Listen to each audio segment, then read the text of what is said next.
که خدا چطور خجالتشان داده شرمنده شد. او خانه چه شد؟ او دارایی چه شد؟ او موتر چه شد؟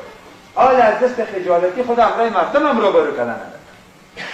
او روز به او غرور یکی از موتر گپ میزد که صدها دفعه برش میگفت، 1000 دفعه برش میگفت تو بچه از دی فساد جلو دی، او رئیس وزیر توبه کن، او رئیس این کارا نکن. نه، این دولت داری، این حکومت داری. چه شد دولت داری؟ چه شد حکومت داری؟ کجا شد آرگاه و بارگاه؟ فهمیدید؟ خسران در دنیا و در آخرت. با فسادی که گروه کردن انشاءالله پیش خدا خود شرمنده هستند که در دنیا همین خجالت همین شرمنده.